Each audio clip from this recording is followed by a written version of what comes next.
Rajamahendravaram MLA Adireddy Srinivas కీలక వ్యాఖ్యలు చేశారు. వైసీపీ హయాంలో విధ్వంసం దాడులు తప్ప చేసిందేమీ లేదని ఆరోపించారు. ప్రతిపక్షంలో ఉన్న వైసీపీ నేతలు బుద్ధి లేకుండా వ్యవహరిస్తున్నారని విమర్శించారు.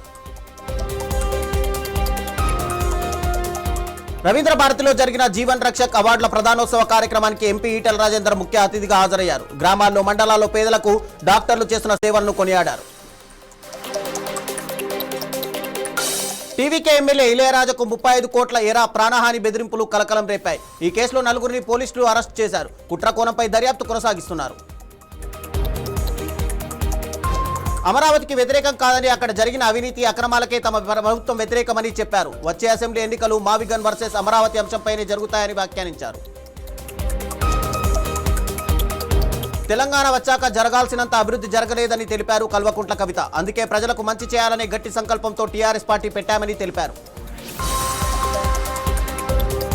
విజయవాడ కృష్ణలంక సాయికృష్ణ లాకప్ డెత్ కేసుపై ఎంఆర్పీఎస్ నేత మందకృష్ణ మాదిగా స్పందించారు. సాయికృష్ణ లాకప్ డెత్ కేసుపై సిట్ ఏర్పాటు చేయడాన్ని స్వాగతించారు. ఘటన జరిగి నెల రోజులు గడుస్తున్న సాయికృష్ణ మృతదేహం లభించకపోవడం దురదృష్టకరమని తెలిపారు. సిరిసిల్ల బాలాజీ స్వీట్స్ లో తినుబండారంలో బల్లిపడిన ఘటనతో ఫుడ్ సేఫ్టీ అధికారులు దుకాణం తయారీ కేంద్రాన్ని సీజ్ చేశారు. ప్రభుత్వ సీజ్ నోటీసు ఇవ్వకపోవడంపై ఫుడ్ సేఫ్టీ అధికారుల నిర్లక్ష్యంపై స్థానికులు ఆగ్రహం వ్యక్తం చేస్తున్నారు.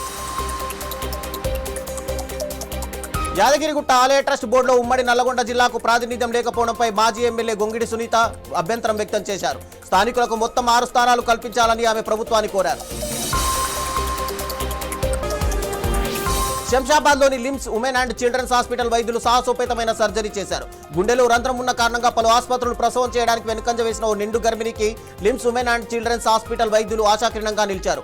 డాక్టర్ స్మితా రామ్రాజ్ నేతృత్వంలోని వైద్య బృందం అన్ని జాగ్రత్తలు తీసుకుని సాహసోపేతంగా శస్త్రచికిత్స నిర్వహించారు. తల్లి శిశువును సురక్షితంగా కాపాడారు. ప్రస్తుతం ఇద్దరు ఆరోగ్యంగా ఉండడంతో కుటుంబ సభ్యులు వైద్య బృందానికి కృతజ్ఞతలు తెలిపారు.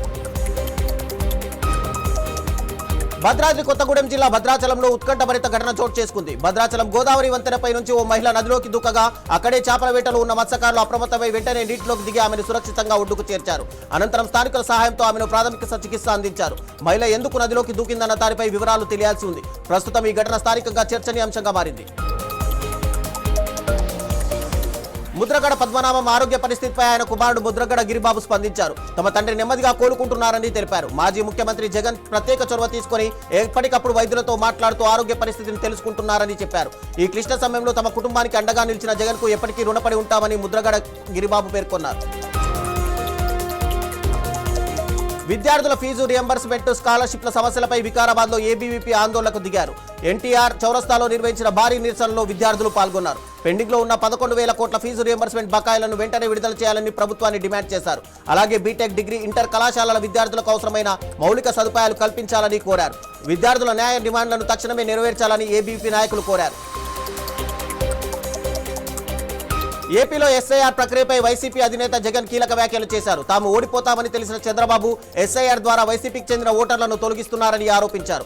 ఓటర్ లిస్టులో పేరు తీసేస్తే ప్రభుత్వ పథకాలకు ప్రజలు అర్హత కోల్పోతారని ఆవేదన వ్యక్తం చేశారు. వైసీపీ సానుభూతి పరులకు ఫామ్లు కూడా ఇవ్వకుండా బిఎల్ఓలే వాటిని ఫిల్ చేస్తున్నారని మండిపడ్డారు. వెనుజులాను వరుస భూకంపాలు తీవ్రంగా వణికించాయి. ప్రకృతి విపత్తు సృష్టించిన విధ్వంసం రోజు రోజుకు మరింత భయానకరంగా మారుతోంది. శిథిరాల నుంచి ఇంకా మృతదేహాలు వెలికి తీయడంతో మృతుల సంఖ్య నిరంతరం పెరుగుతోంది. ఇప్పటి వరకు దాదాపు 2,000 మందికి పైగా చేరువలో ప్రాణాలు కోల్పోయినట్టు అధికారులు వెల్లడించారు. సుమారు 50,000 మంది ఆచూకీ ఇంకా తెలియకపోవడంతో సహాయక బృందాలు శిథిరాల వద్ద నిరంతర గాలింపు చర్యలు కొనసాగిస్తున్నారు. మాజీ మంత్రి కేటీఆర్ కీలక వ్యాఖ్యలు చేశారు. ఢిల్లీ నుంచి కాకుండా హైదరాబాద్ నుంచే రేవంత్ పాలన కొనసాగాలని డిమాండ్ చేశారు. 72 సార్లు ఢిల్లీకి వెళ్లి సీఎం రేవంత్ ఏం సాధించారో చెప్పాలని కేటీఆర్ కోరారు. కేంద్రం నుంచి రాష్ట్రానికి ఏం తెచ్చారో చెప్పాలని తెలిపారు. చెల్లని నాణ్యానికి గీతలెక్కువని విమర్శించారు. సీఎం రేవంత్ తో చర్చకు ఎక్కడికి రమ్మంటే అక్కడికి వస్తానని చెప్పారు.